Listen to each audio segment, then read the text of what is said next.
Guadalupe Correa, buenas tardes. Buenas tardes Julio, un placer. Hola Víctor y Ricardo, contenta de estar con ustedes. Hola. Gracias. Víctor Ronquillo, buenas tardes. Hola, buenas tardes a todos y me da mucho gusto compartir este espacio con ustedes. Gracias, Ricardo Ravelo, buenas tardes. ¿Qué tal, Julio? Buenas tardes. Saludo para Guadalupe, para Víctor y al auditorio que nos está siguiendo en este momento. Gracias, Ricardo Ravelo. La verdad es que luego tú pones los temas más polémicos y se va poniendo calientito el asunto ya al final. Así es que mejor ahora de entrada te pido que nos digas, que nos des tu opinión sobre la pasada contienda electoral, si hay ribetes relacionados con la seguridad pública nacional o el crimen organizado o lo que tú desees. Pues bueno, pero en general, ¿cuál es tu opinión sobre lo que pasó este domingo, Ricardo Ravelo? Bueno, hay dos aspectos aquí que abordar. Primero que nada,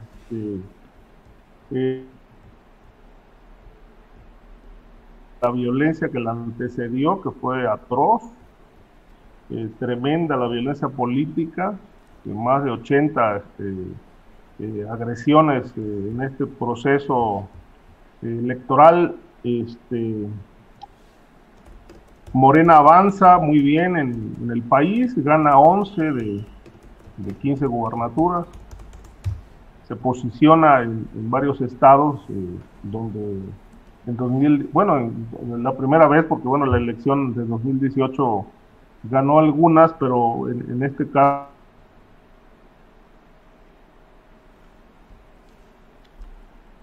Bueno, aquí andamos con problemas de conexión. Sí, aquí nosotros tenemos el internet funcionando bien. ¿Se quedó pasmado o qué? Bueno, vamos. ¿Nos escuchas, Guadalupe? No, ¿se fue todo? Congelada tu imagen, Julio. Sí, yo soy el congelado aquí, pero Sí. ya estamos de nuevo, por favor. Sí, Adelante. Pensé que nos querían bajar el switch. No, ya, el que nos lo quiere bajar, pero a todos los mexicanos es Slim con su pésimo servicio de internet, pero bueno, adelante. Exacto. Por favor, Ricardo. Y entonces, bueno, lo que vemos es en la Ciudad de México el voto de castigo, con muchas lecturas, ¿no? En ese sentido de la derrota de Morena en varios municipios. Por un lado, se habla de la campaña sucia en contra de Morena. Escuché unas declaraciones bastante fuertes, pero no menos interesantes, de Dolores Padierna, que perdió la candidatura, perdió la elección en el municipio de Cuauhtémoc. Cuauhtémoc, y ella pues puso el dedo en un tema que me parece interesante. Dice, salió a votar el crimen organizado, salió a votar la mafia. Yo creo que hay varias lecturas, porque por un lado llamó la atención el comentario del presidente López Obrador hace 2 o 3 días, me parece que al día 7 fue el lunes, pues que ahí de refilón se muestra, digamos que contento por la elección, y pues lanza una suerte de agradecimiento, o le da las gracias al crimen organizado en esos términos, porque no hubo violencia el día 6, el día de la jornada electoral. Entonces, pues, si analizamos cómo se va a reacomodar el crimen organizado en el país, pues llama mucho la atención lo que dice Dolores Padierna, ¿no? En la delegación, el municipio de Cuauhtémoc salió a votar la mafia, pero la mafia también salió a votar en buena parte del país, porque la balanza la empezaron a inclinar con violencia. Parecía que el crimen organizado se aliaba con una parte con Morena, otros con distintos partidos, bajaron a distintos candidatos. En fin, va a ser muy interesante ahora que asuman el poder los nuevos gobernadores, cómo se va a reacomodar el crimen organizado en el país, ¿no? Sobre todo en las zonas donde ganó Morena. ¿Qué va a pasar ahí? Por ejemplo, llama la atención que hacia Baja California, cuando ganó la elección Jaime Bonilla, pues le abrieron la puerta a Sinaloa, y Sinaloa está totalmente afincado en Baja California, una entidad a la que no podían entrar, con este grupo violento conocido como los Salazar. Por otro lado, el Cártel de Jalisco Nueva Generación, en un video que recientemente se subió a las redes sociales, pues anuncia su incursión, irrumpe en Naucalpan. Y esto obviamente lo vamos a seguir viendo a lo largo de los siguientes meses, conforme, bueno, cuando llegue el día de la toma de posesión de los nuevos gobernadores, cómo se van a reacomodar estas fuerzas del crimen organizado. Lo que decía Dolores Padierna me llama la atención, porque en efecto Cuauhtémoc es una zona harto complicada. Sí. Allí está el núcleo de lavado de dinero a través de bares, prostíbulos, una serie de negocios ligados a los giros negros, está la venta de droga a granel, el narcomenudeo operado por los dueños de bares, prostíbulos, table dance, cantinas, incluso restaurantes de postín, donde pues los propios capitanes de los restaurantes tienen el contacto directo con quienes ofrecen todo tipo de drogas, desde hasta sintéticas. Y obviamente para ellos un cambio pues no les era beneficioso para sus fines económicos, sus fines de negocios. Pero cabe señalar también, con base en lo que decía Dolores Padierna, pues puedo afirmar también que, bueno, en ese municipio también se concentran muchos despachos de abogados, notarios públicos notables, que pues presuntamente habrían armado toda una red de operación para votar en contra de Morena, porque no les convenía sus intereses mafiosos, criminales o de negocios que se dieran ahí los cambios, ¿no? Entonces, pues en general me parece que el gran ganador es el crimen organizado. Sí. Aunque a Padierna no le haya ido bien, porque una ala criminal opuesta a su partido pues votó en contra, pero en el resto del país me parece que todos están contentos. Gracias, Ricardo. Ravelo. Guadalupe Correa, ¿cuál es tu opinión general sobre lo que ha pasado en esta elección dominical? Por favor, Guadalupe. Claro que sí, en el tema de la seguridad, pues como hablamos en tiempos pasados, en otras mesas que hemos tenido, pues el tema de la seguridad ocupó un espacio muy importante en la discusión. Pensamos que podía ser posible que el periodo electoral iba a tener más accidentes, y no tuvo esos accidentes. Yo me quedo con una pregunta más que con respuestas, porque y sí creo que nos invita a una reflexión muy importante esta nueva configuración del poder político en los estados, principalmente en las cabezas de los estados. Nosotros sabemos que después de los procesos de democratización en el país, y cuando empiezan a ganar las gubernaturas, partidos diferentes del PRI, empieza a haber más fricciones entre los grupos de la delincuencia organizada, y es cuando empieza esta denominada guerra de carteles. Así se le dijo. ¿Por qué? Porque ya había unas nuevas cabezas, nuevos actores políticos con quien los grupos de la delincuencia organizada, y no solamente hablo de narcotráfico, quiero hacer este punto muy, muy importante, no estamos hablando de narcotráfico necesariamente. Cuando hablamos del estado, por ejemplo, de Guanajuato, o hablamos de muchas de las actividades que se dan en Tamaulipas, no estamos hablando necesariamente de tráfico de drogas, y esto es muy importante entenderlo así. Entonces, las alianzas políticas a nivel estatal y a nivel local dentro del crimen organizado y las autoridades es muy importante tenerlo un poco más claro, evaluar qué es lo que va a pasar, esta nueva reconfiguración, empezando con diferentes actores a la cabeza de los estados, nos va probablemente a resultar porque esto es lo que se da entre las reorganizaciones, los pactos, las protecciones. Cuando hay nuevas autoridades siempre se da este reacomodo y estas pugnas. Muchas veces, obviamente, como estamos hablando de grupos armados, de células, o en el lado del Pacífico, de grupos que operan y controlan territorios de una manera más integrada, como el Cártel Jalisco Nueva Generación y el Cártel de Sinaloa, vamos a tener tal vez confrontaciones mucho más fuertes.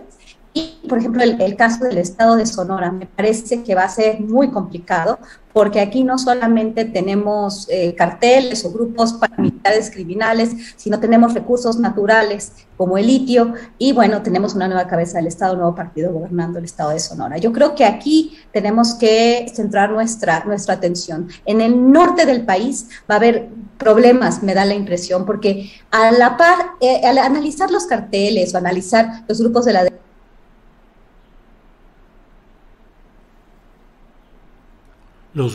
de la delincuencia organizada, seguimos teniendo aquí problemas. Cómo toda esta cuestión de la violencia, qué significa que empieza a ganar la batalla la delincuencia organizada o el crimen organizado. ¿Qué es lo que dijo Dolores Padierna? ¿A qué se refiere? ¿A qué grupos y a qué se dedican? Creo que como especialistas, como académicos y como periodistas, deberíamos de tratar de entender las dinámicas propias de los diferentes espacios a nivel local, porque mucha de la violencia que se dio y que se ha generado en los años anteriores y que lo vimos también en esta ocasión es una pugna por llegar a las autoridades locales, a los cabildos, a las alcaldías, para poder facilitar sus actividades controlando las autoridades políticas. Entonces, creo que tenemos que entender un poquito mejor cómo se va a dar esta protección, y al hablar de crimen organizado no podemos hablar simplemente de carteles, tenemos que empezar a hacer diferentes categorías y a entender esto de distintas maneras. A mí me preocupa porque con esta reconfiguración, ya solamente para cerrar, vamos muy probablemente a tener más incidentes violentos en todo el país. Por el otro lado, ya nada más para terminar, me preocupa el tema de la balcanización, principalmente en el norte del país, y ahí es donde las fuerzas políticas vinculadas a algunos grupos del crimen organizado, que eso fue lo que pasó en Tamaulipas, eso es lo que fue pasando durante la administración de Francisco Javier García Cabeza de Vaca, podría irse replicando. El estado de Nuevo León probablemente vaya a ser también la punta de lanza de un nuevo modelo de delincuencia organizada, de lavado de dinero, en un aspecto distinto. Tenemos que ver muy bien cómo vamos a analizar el crimen organizado y la protección política en estados como, Chihuahua, no tanto, pero más bien Sonora, Baja California, Nuevo León y Tamaulipas también, que vienen elecciones este próximo año. Ay, híjole, Guadalupe, muchas gracias. Quisiera hacer un dato ahí a añadir. También vale considerar, a partir de que cambia el mapa político en más de la mitad del país, que ahí donde ganó Morena debe haber pacificación en el territorio. Es decir, porque hay una realidad, es decir, tienen que gobernar con el crimen organizado. Y para poder llevar a cabo un proyecto de pacificación estado por estado, pues Morena o los gobernadores que ganaron por Morena forzosamente tienen que negociar con algún grupo criminal. Me parece que el que se anota, que sobresale, pues es Sinaloa, como un cártel con el que da la impresión, hay lecturas variadas, la Cuarta Transformación tiene muy claras líneas de entendimiento. Gracias, Ricardo. Víctor Ronquillo, ¿qué opinas sobre todo lo que se ha platicado? Y bueno, la pregunta concreta sobre la elección dominical y tu opinión en general. Sí, bueno, me parece por demás interesante lo que han dicho los colegas, ¿no? No hay duda de que, como lo mencionaba Ricardo y también lo decía Guadalupe, el mapa político del país se reconfigura, y habría que preguntarse si esa reconfiguración del mapa político también reconfigura lo que podemos considerar los intereses, las acciones de los poderes fácticos ligados al crimen organizado, ¿no?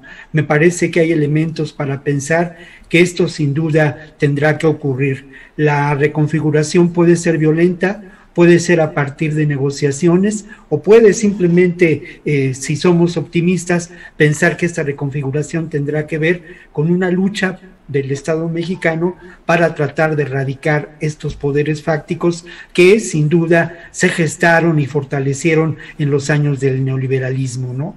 Es muy interesante porque al final de cuentas tendremos que preguntarnos si los episodios de violencia política que antecedieron al día de las elecciones, que ya se ha dicho mucho, pues fue un día en donde la ciudadanía se expresó mayormente, en un día en donde pues nos sorprendimos mucho ante lo que pensábamos era la amenaza del abstencionismo. Habíamos hablado incluso de cómo hubo una estrategia para generar una mayor tensión social, y hubo una respuesta que sin lugar a dudas por parte de la ciudadanía pues llevó a una votación pues que no tiene precedente en las elecciones intermedias. Pero la gran pregunta es, en ese contexto, estos poderes fácticos ligados al crimen organizado, con diferentes intereses, ¿dejaron de actuar? ¿O cómo fue que actuaron, no? Eso creo que es algo que sí tenemos que preguntarnos, y que tenemos que intentar desde la perspectiva de nuestros recursos pues intelectuales, académicos, pues responder, ¿no? Y a partir de la información que se va dando a conocer. Yo, mira, tengo una posición al respecto que intentaré asentar a lo largo de esta primera intervención, pero dos hechos son interesantes para destacar y para poner sobre la mesa como mera información de lo que acontece, ¿no? Mencionaba Ricardo las declaraciones de Dolores Padierna. Por otra parte, la candidata que gana la alcaldía de Cuauhtémoc, la candidata que va en alianza con el PRI, el PRD y el PAN, es una candidata que había denunciado su equipo de campaña amenazas. Incluso es una mujer que se sorprende al ser considerada ganadora, ¿no? O cuando se entera de su triunfo. No estaba en su casa de campaña, había, al parecer, y según esta información y lo que podemos mirar, pues ya se había deslindado incluso del proceso, ¿no? Por otra parte, indudablemente, ¿no? Si hay un centro neurálgico de la operación del crimen organizado en la Ciudad de México, pues ese es Cuauhtémoc. Hace algunos años yo coordinaba un proyecto editorial y le pedí a Ricardo Monreal que escribiera un libro sobre el negocio, la economía del delito, ¿no? La economía del crimen en Cuauhtémoc. Y yo no pensé que aceptara, y aceptó, y la verdad es que es un libro por demás interesante, un libro muy bien, digamos, con muchos datos, un libro muy bien escrito, además hay que decirlo, y lo sorprendente de todo es que, bueno, esta economía del delito ha persistido y se ha expresado a lo largo de distintas gestiones gubernamentales.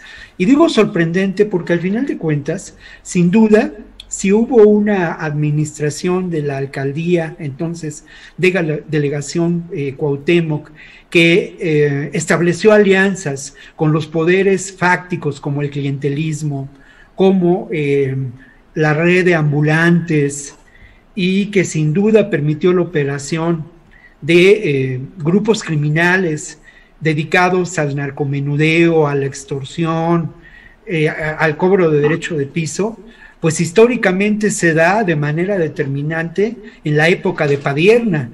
No sé si ella estableció alianzas o no, todo indica que eso le permitió a ella realizar un gobierno Y bueno, pues un gobierno en el que lamentablemente, no quiero decir que se benefició ella personalmente, ni tampoco Bejarano, pero que sin duda hubo un beneficio político muy grande, ¿no?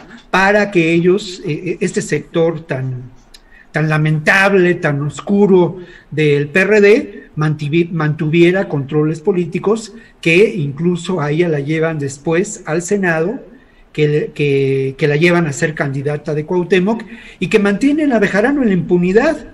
Y obviamente todavía hoy gran parte de la fuerza política de Morena es atribuible a esta facción, y claro, eso es un hecho. Otro elemento, si me permites, es muy importante. Mira, resulta que hoy en la mañana, en el noticiario de Ciro Gómez Leiva, se empezó a manejar una especie interesante, ¿no?, que valdría la pena poner sobre la mesa de debate, y esta especie habla de, bueno, la casa encuestadora que trabaja con Radio Fórmula y con Ciro, México Elige, se hace la pregunta, ¿no?, la pregunta que sobre lo que ocurrió en Sonora y Baja California. Sobre todo lo llevan a Sonora, ¿no?, donde, pues según sus datos, había una contienda muy competida, y además todo indicaba que el Borrego había ganado ya suficientes puntos con la movilización de este sector encabezado por Claudio X González días antes de la elección, ¿no? Entonces se sorprenden mayormente y atribuyen, según la respuesta de los encuestadores entrevistados por Ciro, gente de su confianza, sin duda, gente con la que él trabaja, atribuyen esto a un elemento determinante, ¿no? Y ese elemento determinante tiene que ver, en el caso de Sonora, con el manejo masivo de lo que consideran prácticas de fraude electoral que ya conocemos. Y por otra parte, lo dicen y señalan que sin duda también el crimen organizado, y Ciro insistió varias veces a lo largo del noticiario, pues en distintos momentos en poblaciones generó un clima de tensión llevado a las mismas urnas, donde hombres armados pudieron, así lo mencionaba él, pues amenazar a las personas para que votaran y luego checar por quién habían votado. Esto obviamente se refiere a lo que pueden considerarse poblaciones remotas, alejadas. En las áreas urbanas puede ocurrir. Y luego hicieron un intento de, documentar esta realidad, y obviamente pues ha manejado en las redes sociales lo que ocurre en Ahome. Claro. Mi posición al respecto, yo les soy sincero, creo que es bastante temerario. Me parece que corresponde a un manejo de la información en donde se busca explicar lo que realmente ocurrió, y lo que ocurre pues es sinceramente, en el caso muy concreto de Sonora, pues un desgaste no del gobierno de Pavlovich, sino un desgaste del PRI en el gobierno, y obviamente también la generación de lo que podemos considerar un nuevo horizonte en términos de la realidad en Sonora. Y por último, perdón por abusar del tiempo, colegas, pero por último, porque era importante, ¿no? Sí, si quieres lo dejamos para una segunda intervención. Lo dejamos, Víctor. Julio, por supuesto que sí. Gracias. Ricardo Ravelo, ¿qué opinas de la visita de Kamala Harris y las propuestas que ha hecho y lo que venga en esta nueva etapa de relaciones México-Estados Unidos? Bueno, a mí me llamó mucho la atención el planteamiento de Kamala Harris sobre el tema migratorio. Finalmente, aquí lo abordamos varias veces en distintos programas.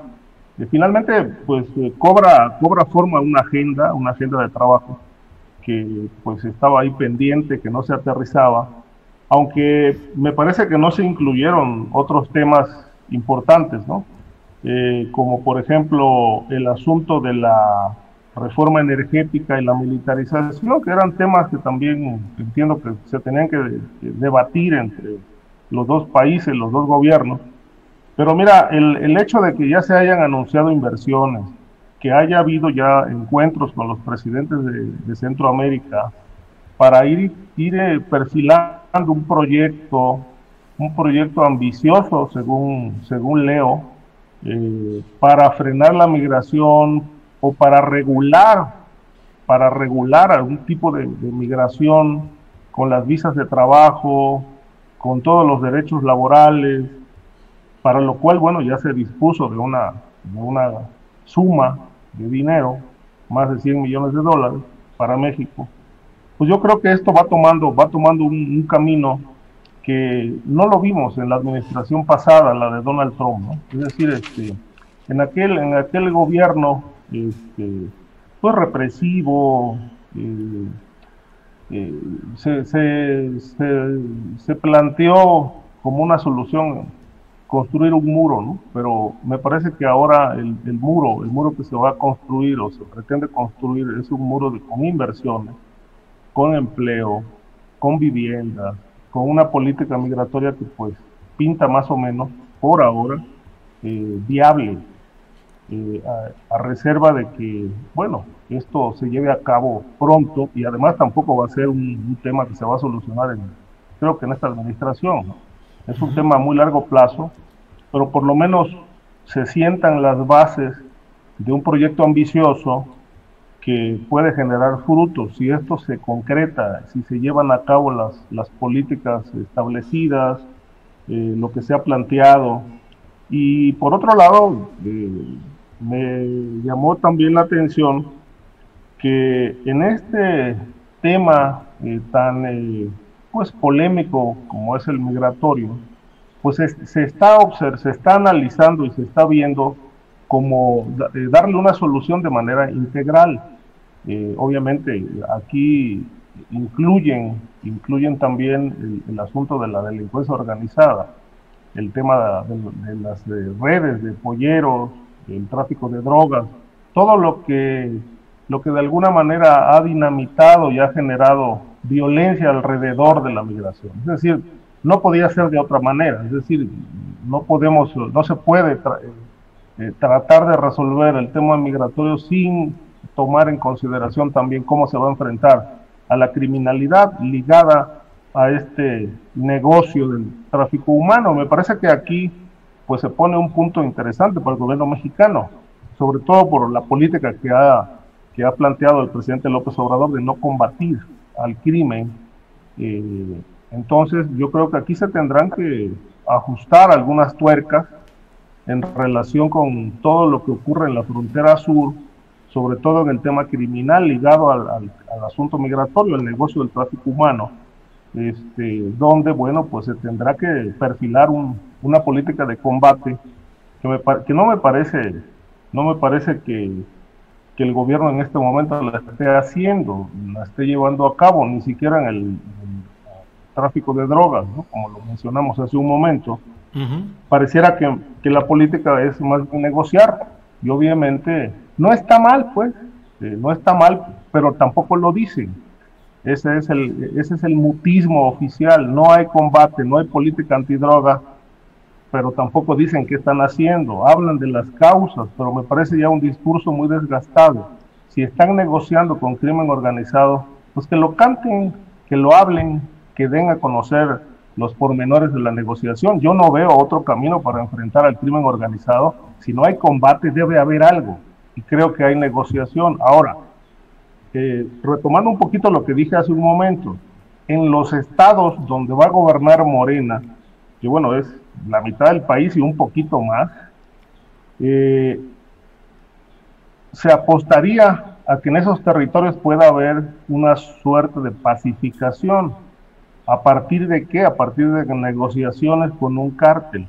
No puede haber más de uno. Tiene que ser un cártel con el que puedan garantizar cierta gobernanza. Ahora, de resultar esto como lo estoy planteando, pues bueno, estaríamos como regresando a la época del PRI, donde todo se hacía de esa manera.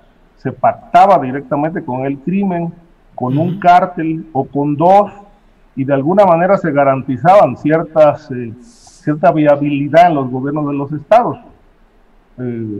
Antes del 2000, antes de la alternancia del 2000, el crimen organizado pactaba con el presidente de la República, ¿no? Y me parece que pues esos tiempos, ahora con esta abrumadora mayoría que tiene la cuarta transformación de gobiernos estatales, pues no veo descabellado que esas viejas políticas de pactos con el crimen sean una salida para más o menos enderezar el barco de la inseguridad pública en el país. Bien, gracias Ricardo. Guadalupe Correa, tu opinión sobre la visita de la vicepresidenta de Estados Unidos, Kamala Harris, y pues las consecuencias, los significados, lo que viene a futuro. Tu opinión, por favor, Guadalupe. Claro que sí. Yo quiero retomar los dos puntos de Ricardo porque son muy importantes. Sí, bastante de ellos, o un poco de ellos, pero me parece que los dos son muy importantes. Uno, ¿qué vino a hacer Kamala Harris y por qué vino acá?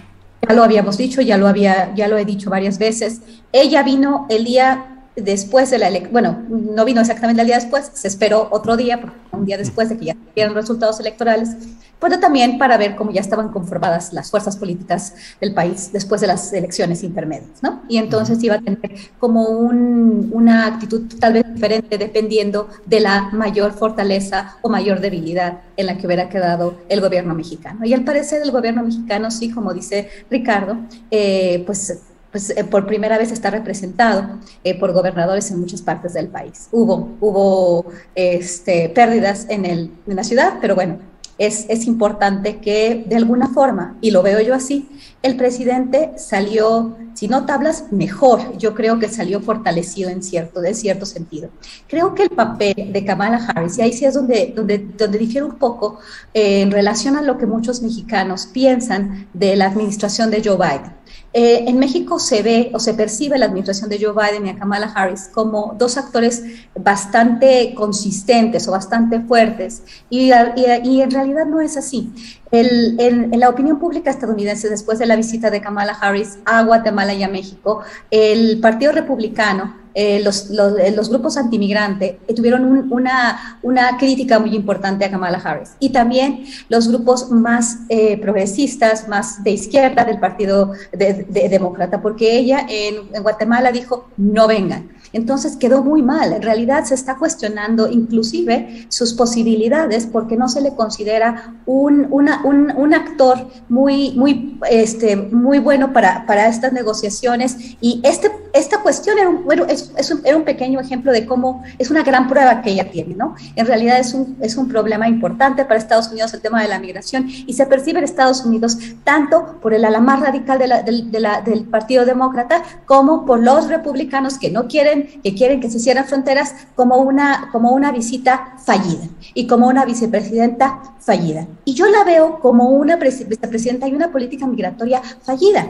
¿Por qué? Recordando la política migratoria de los 8 años de Barack Obama, yo no veo mucha diferencia. Se hablaba de las causas de raíz de la migración, se hablaba de campañas de colaboración en contra de la trata y el tráfico humano. Eso de la trata en México no es una prioridad. Y entonces cuando lees los comunicados de Washington hablando de esta campaña en contra del tráfico y la trata, ¿cómo van a hacer esto si no tienen un interlocutor muy fuerte que va a hacer exactamente lo que ellos quieran? Hablando de México y hablando de El Salvador, con Nayib Bukele, que juega con quien se le da la gana, que a veces con China, que a veces con Estados Unidos, es un actor pues muy complejo de entender. Y por el otro lado, Juan Orlando Hernández, en un país que a ellos les interesa mucho poder tener un control mucho más importante. No han podido realmente establecer estos acuerdos con estos países. ¿Y cómo se va a desmantelar las redes de trata y de tráfico si no tienen una entrada directa? Y si México cada vez les está restringiendo más la entrada. Me parece un discurso rancio, me parece un discurso ya corto, ¿no? Ya igual de lo que vimos en los años de Barack Obama. Yo estuve allá, hice mucho análisis sobre esos años y me recuerda muchísimo. Además, el equipo es lo mismo, las ONGs que participan son las mismas, pues que las conozco, he hablado con ellos,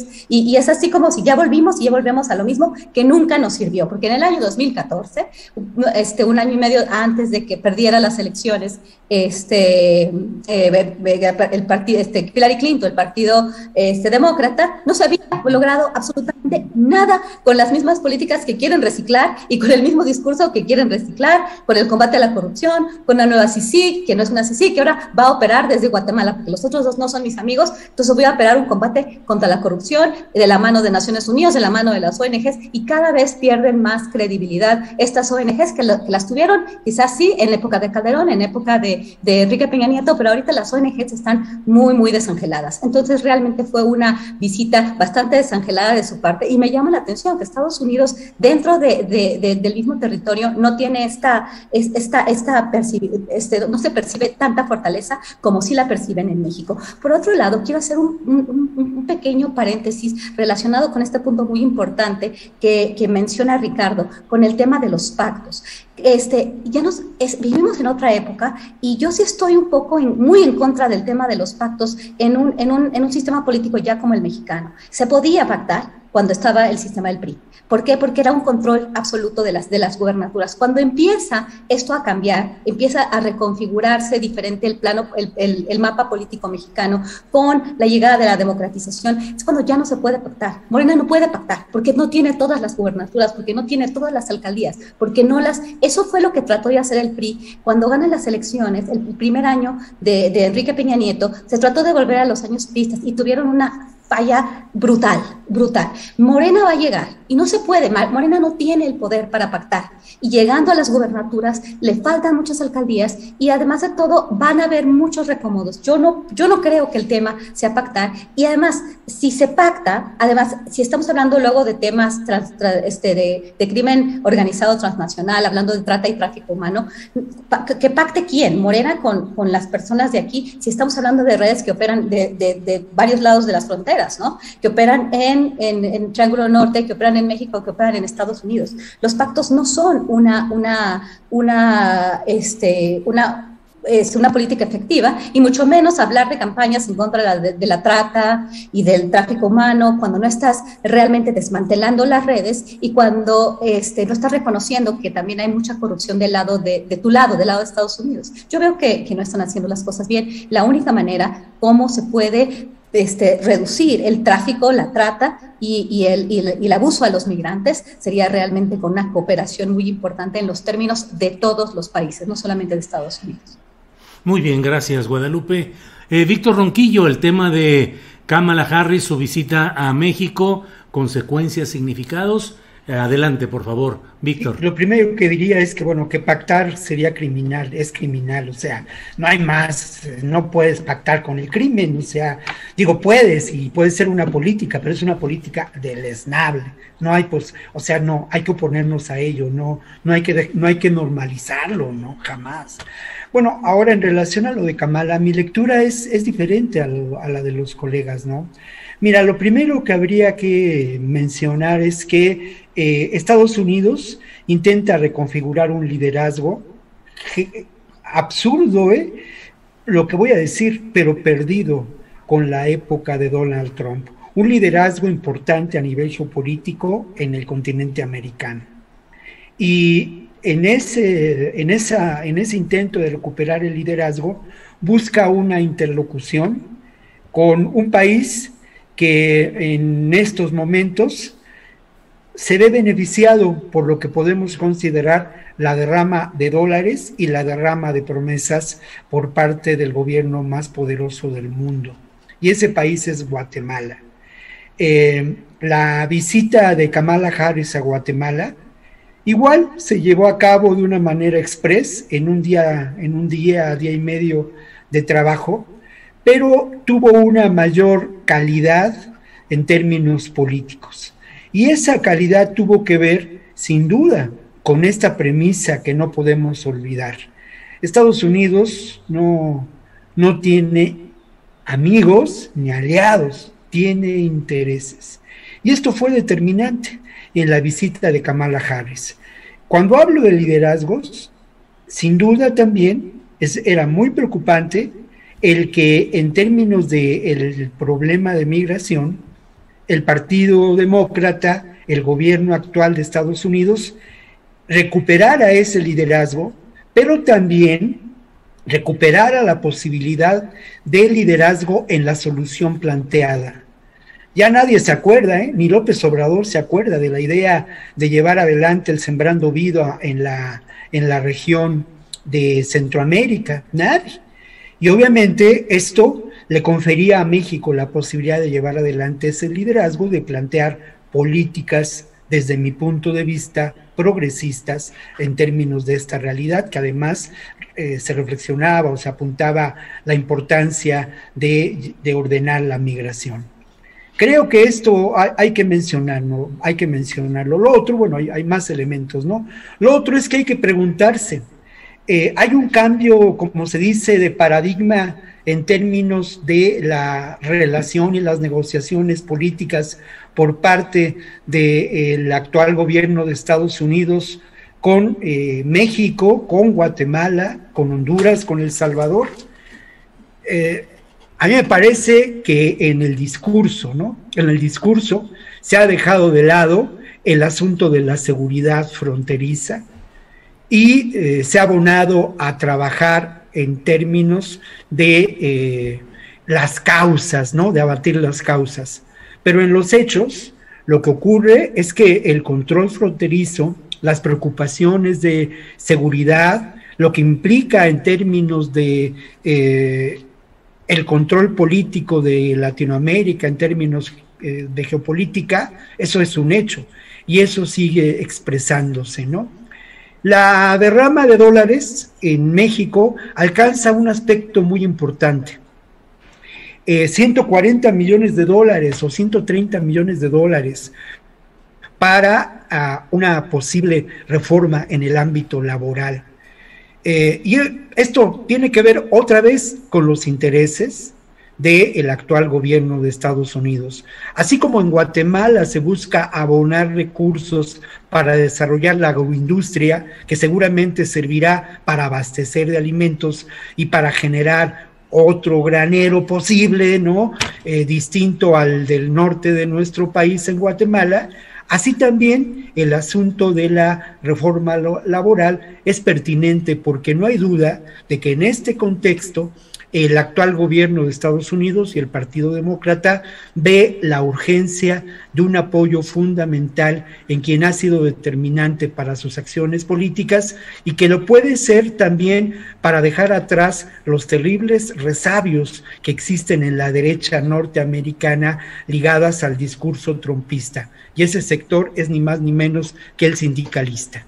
Aquí puede haber un posible beneficio para México, ¿no? En donde se establezca un equilibrio entre las condiciones laborales de los trabajadores, sobre todo de la maquila y de la industria automotriz, y lo que ocurre en Estados Unidos. Es parte de esta realidad. Y lo otro, no hay duda de que Kamala Harris se mostró pues con unas tablas y con un carisma, ¿no? Bueno, pues esos son los nuevos tiempos, pero por otro lado, yo insisto mucho en esto, ¿no? El discurso y los hechos, ¿no? Creo que los hechos contravienen a este discurso liberal del gobierno de Biden, que me parece que en términos de nuestro continente intentará mantener la hegemonía y intentará encontrar interlocución, por ejemplo, con Guatemala más que con México, ¿no? Bien, gracias, Víctor Ronquillo. Miren, mientras estamos platicando, estoy leyendo la nota que publica EFE, la agencia informativa, de una entrevista exclusiva que tuvo precisamente con la vicepresidenta de Estados Unidos, Kamala Harris. Y entre otras cosas dice que un tema que le preocupa profundamente: queremos asegurarnos de que hay independencia, un sistema judicial independiente, una prensa independiente y que las organizaciones sin ánimo de lucro, las ONG, puedan hacer su trabajo sin interferencias. Eso lo dejé muy claro. Dice que fue muy franca tanto con el presidente de Guatemala, Alejandro Yamatei, como con el presidente mexicano Andrés Manuel López Obrador. Les dijo, según esta entrevista, que está preocupada por la corrupción y la impunidad. Les dijo, fui muy directa, le dijo a EFE, fui muy directa con cada uno de ellos respecto a esas preocupaciones.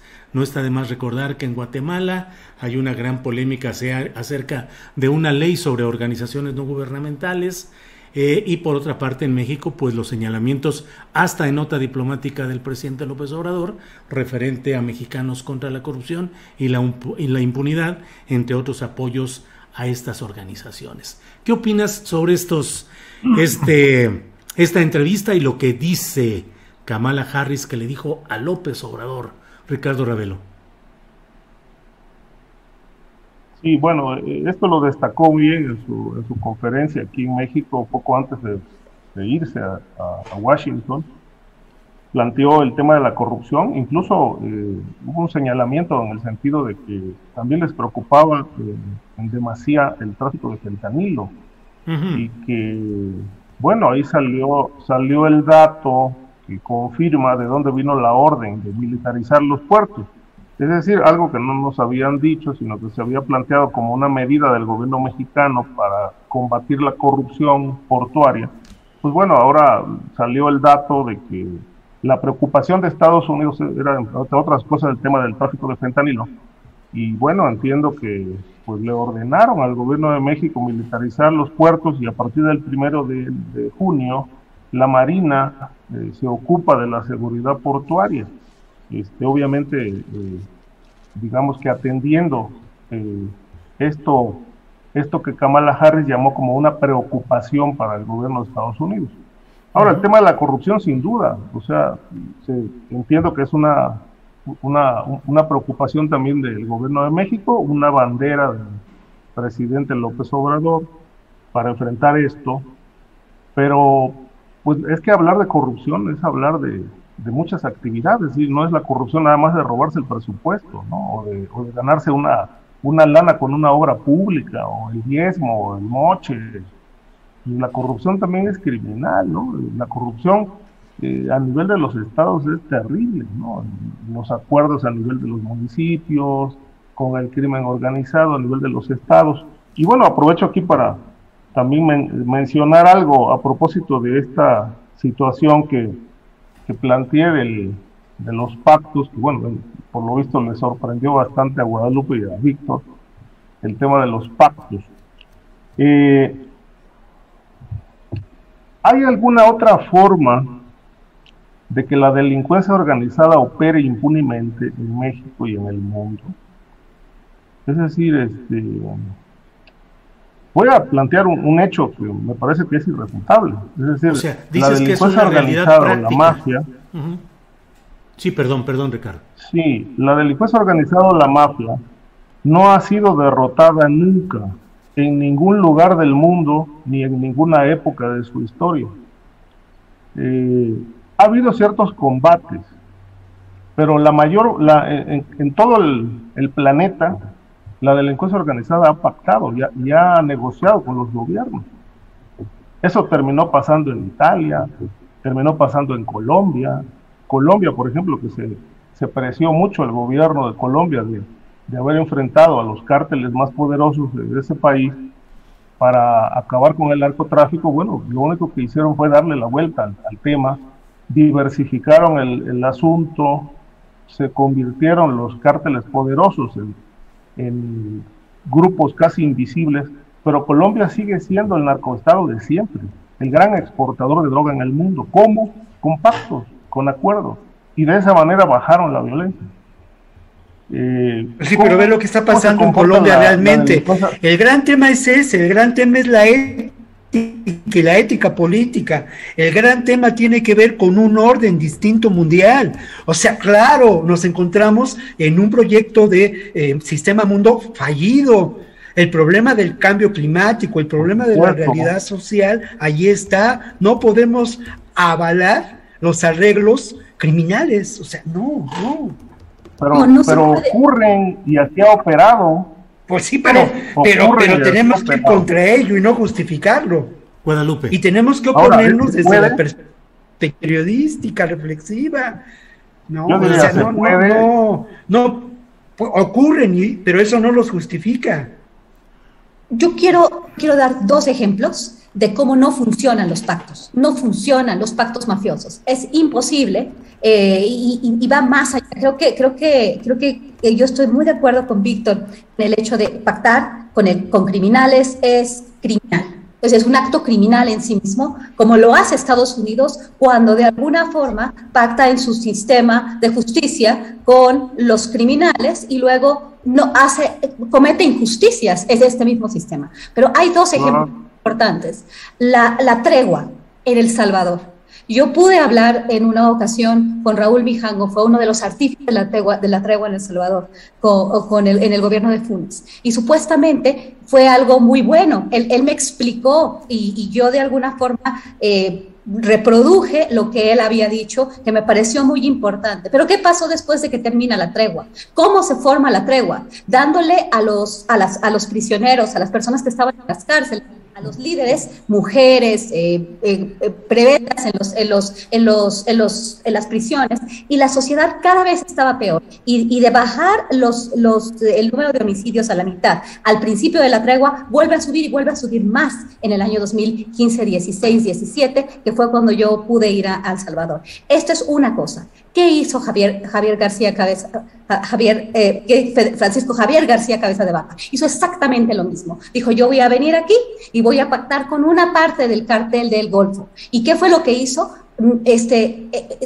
Transformó el Estado en una mina de rateros, en una mina de personas. Siempre lo fue. ¿Pero qué? Disminuir un poquito la violencia en los primeros años de gobierno. ¿Para qué? Para que pasara la masacre de Camargo, para que quedaran las estructuras tan podridas en muchísimos municipios del estado de Tamaulipas. Creo que no se puede, y los resultados de pactos muy importantes criminales siempre han salido mal. No se puede pactar con criminales. Gracias, Guadalupe. ¿Quieres terminar la idea? Perdón. Cabeza de Vaca, perdón. Cabeza de Vaca Cabeza de Vaca no solo pactó, se involucró con el crimen organizado. Es algo diferente.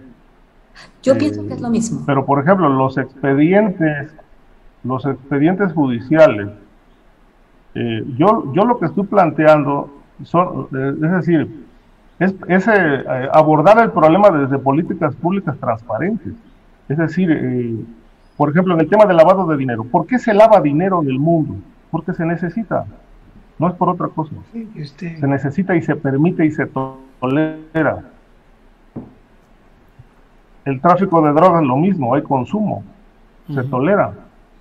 ¿Por qué no lo combaten en Estados Unidos? Porque lo necesitan. Tienen una población inmensamente adicta a la que pues no atienden debidamente, más otro porcentaje elevadísimo que se sigue involucrando en el consumo de droga, de tal manera que sigue siendo hasta ahora el mercado más boyante de consumo en el mundo. Y mientras esto exista, pues obviamente habrá demanda de droga, y la demanda de droga pues tendrá que satisfacerse de una o de otra manera a través de las fronteras. Y todo esto implica acuerdos a nivel de policías, a nivel de gobiernos, etcétera, etcétera. Es decir, yo no creo en aquello del combate y de que en el tema de buenos y malos. No, es decir, los gobiernos tienen tolerancias, no pueden ir contra todo el crimen organizado, porque, se desataría una verdadera revolución. Me parece que uno de los países que mejor lo intentó en su momento fue Italia, pero Italia terminó sucumbiendo en todas estas políticas, pero sí planteó nuevas políticas públicas para regular capitales ilegales, para que las empresas vinculadas al crimen organizado pudieran tener espacio en la legalidad de ese país para regularizar. Yo hablo de estas políticas, yo no propiamente de pactos, ¿no? Los pactos se hacían y se siguen haciendo, pero ¿hay alguna forma de establecer políticas públicas para ir regulando a la delincuencia organizada en México? A mí me parece que eso podría significar una salida más inteligente para enfrentar el tema de la violencia, el tema del tráfico de drogas, etc. Sí. Ricardo, gracias. Que conste que yo incluso inicié el programa con Ricardo para que desde el principio metiera los ingredientes de polémica sabrosa, que luego nos quedan al final cuando ya estamos a punto de cerrar, porque además tenemos enseguida una entrevista que creo que es muy importante con Bernardo Barranco, que está siendo amenazado por el gobierno del Estado de México de Alfredo del Mazo a través del PRI y del Instituto Electoral de considerarlo delincuente electoral debido a que dio a conocer que 3 de cada 10 funcionarios de las mesas directivas de casilla en el Estado de México no se presentaron y fueron sustituidos por personas que están en los primeros lugares de la fila de los ciudadanos que van a votar, lo cual así son las reglas, pero que ha sido muy usado eso como una treta de mapaches electorales para influir en los resultados. Entonces, Bernardo Barranco dio a conocer esto y se le están echando encima, pidiendo que haya investigación y denuncia formal contra Bernardo Barranco por delitos electorales y delincuencia organizada, por haber vulnerado el sistema de información al dar a conocer datos que dicen que serían confidenciales. En fin, les ruego que me disculpen que estamos ya en este momento tan sabroso de la discusión. Vamos dejándolo para la otra, pactar o no pactar y en qué niveles. En fin, Guadalupe, tu comentario final, por favor, si nos haces el honor, con el tema que quieras, este tema o el que desees. Claro que sí. Bueno, pues yo desafortunadamente tenía ganas de hablar de otros temas y no los vamos a poder tocar, pero quiero dejarlos en la mesa, que el tema de Luis Videgaray da para mucho. Me sorprende que lo hayan intentado solamente por eso, que ir más allá. Las acusaciones van mucho más van mucho más, de manera mucho más extensa. No vamos a poder platicar de eso, desafortunadamente, porque tenía mucho que decir del caso. Y también el de Emma Coronel, esta gran tragicomedia, gran serie de Netflix, que también me hubiera gustado hablar, y me gustaría que habláramos en otro momento, porque creo que el tema de Emma Coronel es... No quiero continuar con esta mistificación del crimen organizado, esta romantización, pero sí sería muy importante tocarlas. Muchas gracias, como siempre, aunque a veces no estemos de acuerdo entre todos, pero es muy interesante tener este tipo de debates, porque esto refleja las diferentes posturas en la sociedad en México, y me da mucho gusto estar en esta mesa con mis colegas, que son todos unos expertos en el tema de la seguridad. Gracias, Guadalupe. Víctor Ronquillo, por favor, tu comentario final. Sí, bueno, el asunto de los pactos es enormemente complejo y insisto yo mucho, tiene que ver con una visión del mundo pues capitalista, y tendríamos que mirar desde otra perspectiva a la realidad económica, política y social a la que se aspira en el mundo, ¿no? O sea, tenemos que construir la utopía, y precisamente estas realidades del crimen organizado, pues al final de cuentas, ya lo hemos dicho en muchas ocasiones, son modelos capitalistas. Y lo otro, pues la guerra del narco, todo lo hemos discutido muchísimas veces, tiene que ver con control territorial, tiene que ver con el ejercicio del poder, y tiene que ver también con un asunto económico fundamentalmente, ¿no? Entonces, me parece que esa es una versión muy pragmática, muy limitada en términos de la complejidad de la realidad, y creo yo que eso, ¿no? Que pactar es criminal. Y bueno, yo solamente, pues eso, como siempre, agradecerte. Se quedaron pendientes el asunto de Sonora, que no lo pude decir, pero que al final de cuentas me parece imposible que en Sonora 20 puntos tengan que ver con la gestión del crimen organizado, cuando además Sonora pues es un estado de un fuerte arraigo priista, y ese arraigo priista tiene que ver con el manejo y el pacto, ahí sí, el pacto con el crimen organizado sostenido por muchos gobiernos de esa entidad y en el norte. Muy preocupante lo que puede ocurrir en Nuevo León en relación precisamente a esa realidad del pacto criminal entre el grupo del poder político y el grupo del poder del crimen organizado. Sí. Este personaje que ha ganado la elección está ligado profundamente a esos intereses. Bien, Víctor, muchas gracias. Ricardo Ravelo, tu comentario final, por favor. Sí, Julio, pues bueno, yo plantearía que no hay que escandalizarse con el tema de las negociaciones con el crimen organizado, porque, reitero, puntualizo y subrayo, así opera la mafia en todo el mundo. Es decir, no hay otra manera. Si en México no hay combate, porque desconocemos si hipotéticamente hay una política antimafia, pues tiene que haber una forma de que opere, ¿no? Finalmente, entre gobiernos y crimen organizado, pues también se hace política, y la política, entre otras cosas, es negociación. Muy bien. Ricardo, muchas gracias. Gracias a los tres compañeros de esta mesa espléndida de análisis, de información y de debate también. Así es que muchas gracias, Guadalupe. Hasta luego. Muchas gracias. Un gusto, Julio, Ricardo. Buenas tardes. Hasta luego. Gracias. Gracias, Víctor Ronquillo. Gracias. Gracias, Ricardo Ravelo. Igual, Julio, un abrazo, saludos a mis compañeros también y al público que nos sigue. Gracias a todos ustedes, muchas gracias por esta mesa espléndida.